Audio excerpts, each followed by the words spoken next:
Polestar is an electric vehicle startup that broke onto the scene in 2017 with grand ambitions to take on Tesla and become a coveted EV brand. A brand with the mission of guiding Star, a company that would lead the way and show where the modern car industry is going. Polestar is tapping into the growing EV market, which is expected to reach $985 billion by 2027. The company has been selling a limited release performance hybrid and just recently brought its first fully electric car to market, the Polestar 2, to compete with Tesla's Model 3. It's also announced plans to start production of an electric SUV next year. They are coming out with their third vehicle within 5 years. I mean, for an auto brand to do that as a startup is pretty impressive. Polestar was created by legacy automaker Volvo and Chinese auto giant Geely. It just recently raised $550 million in April and marks the first time the company has taken outside investment. Volvo and Geely were the founding partners. We have a high interest in having investors with a clear conviction about the brand and a dedication in terms of long-term funding. As of right now, they're actually still potentially looking for additional capital. Starting a new EV brand and launching EVs is not cheap. Plus, the company is up against an increasing amount of competition. Polestar in the US is very little known, and it has a lot of catching up to do to the likes of Tesla or even some of the more established players in the market right now. The number of launches over the next couple of years is mind-blowing. So it's going to be hard to stand out. The fact that they got there and have had at least some buzz about them before a lot of other brands get there, I think is a positive for them.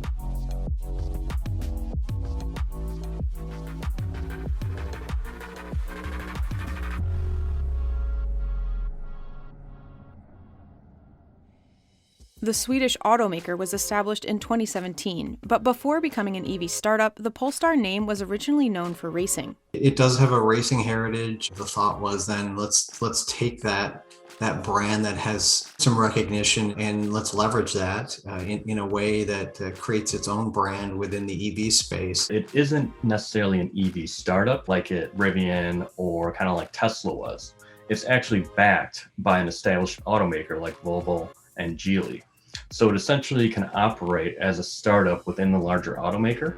Prior to leading Polestar, its CEO was the head of design at Volvo. Design and making products that are highly desirable and beautiful and have that very strong, powerful Scandinavian design is one of the key elements we have very much in focus. Design, certainly you can see the lineage and the linkage to Volvo, but it also is a unique product and I think a unique offering. We have obviously established ourselves now within European markets, within Asia Pacific, and of course within the Americas.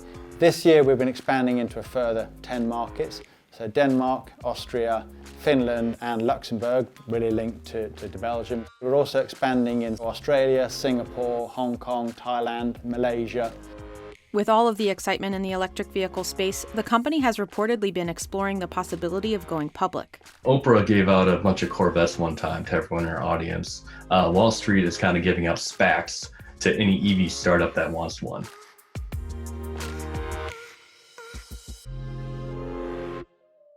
Polestar's first vehicle was a limited-run $155,000 hybrid, the Polestar 1.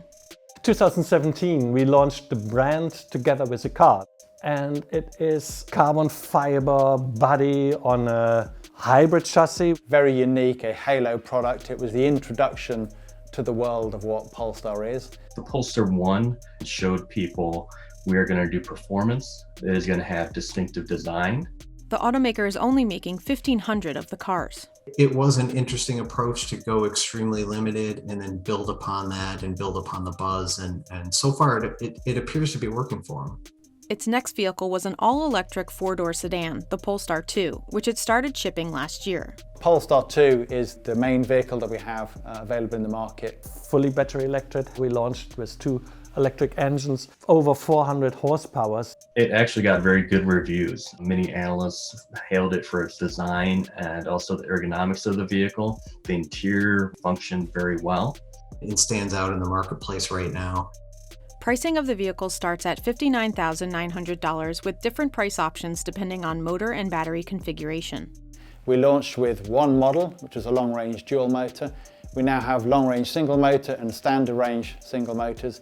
With EVs, because the two major cost elements are battery and the electric motor, if you can adjust and pare those down without too much of a compromise, it gives a consumer another option. And I think right now, having those options and having something in a slightly more affordable piece of the market, I think is a smart move.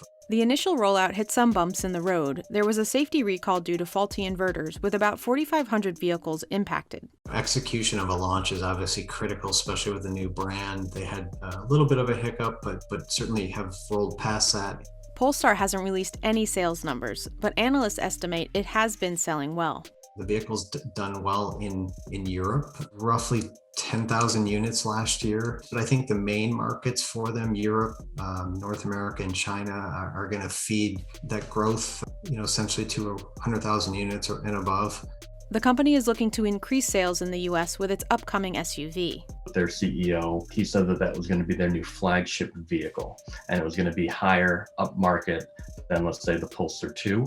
A new electric architecture for this as a base, super nice SUV on it, high tech with capabilities in there, which of course will prepare for the road towards autonomous drive. Little has been announced about the car, but Polestar says it will go into production in 2022. I think 3 is an extremely important vehicle for them. That's really the vehicle that likely will push them into certainly a higher volume brand. The company has also announced 2 additional vehicles for down the line. The Precept, a futuristic concept-looking car, and the Zero project, which is set to be released by 2030. The Polestar Precept was a clear statement of where we wanted to take the design language for the brand moving forward. Project Zero, that was clearly about declaring that moonshot goal of bringing a car that has a zero CO2 burden when it leaves the factory gate. Their commitment to sustainability, it lines up with what consumers and really what the market is interested in right now.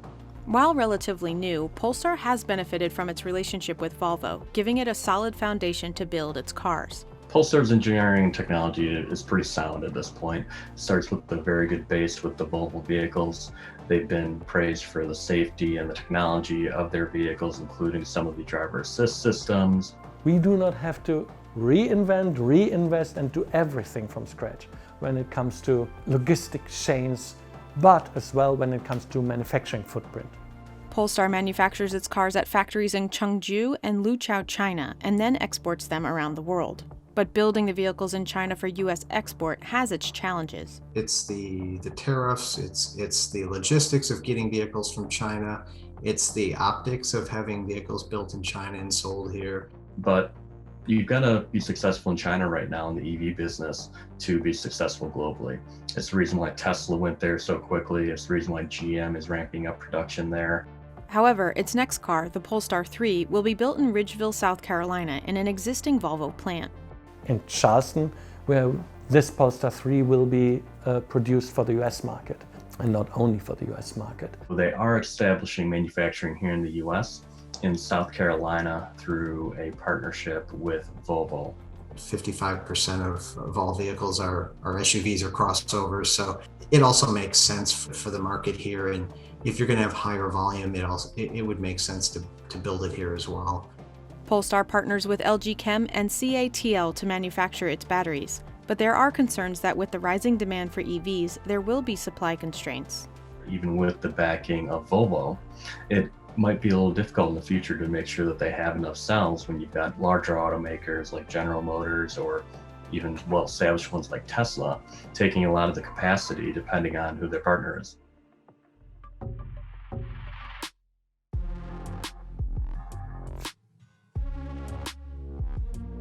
Charging infrastructure is a huge problem for the entire auto industry right now. Tesla had to build its own charging network, and automakers are overall just kind of creating partnerships, whether it be with Electrify America, ChargePoint, or any of the other third parties. In March, Polestar announced it would be teaming up with ChargePoint for a more integrated charging experience for customers. From a cost standpoint, taking advantage of that existing infrastructure and partnering, convenience wins here. So make it so the consumer really doesn't have to do anything. Similar to EV makers Tesla, Rivian, and Lucid Motors, Polestar is selling its cars through sleek showrooms called Polestar Spaces. Over the last 12 months or so, we've built just over 45 Polestar spaces. By the end of this year, we will have doubled the retail footprint across all of our markets. Service has been a challenge for other EV startups, but it has an advantage since Polestar is leveraging the existing Volvo network. And like Tesla, it's offering mobile service. We already have a global network of very highly experienced service outlets for Volvo that from day one we utilise as part of our relationship within each of the markets. While early to market, Polestar will be competing with established players like Tesla, which makes up 79.4% of US EV sales, as well as traditional automakers like GM and Ford introducing their own electric offerings. It's going to be a fiercely competitive market, but I think they have a position that's unique enough that they could carve their space out, and they're in early enough that, again, they can establish themselves. And as Polestar looks to the future, it has big plans. The balance of this year is really about growing now and expanding and accelerating our presence and our volumes. We have to grow that credibility with customers. We're a new brand, new product, for many, many consumers, a new technology. The fact that they have financial backing is a major plus here. We really don't know how a lot of these startups are going to play out. And what really is going to drive a lot of this is consumer demand. And for Polestar to really be successful, they are going to have to establish a lot of things that many of the EV startups are fighting for as well.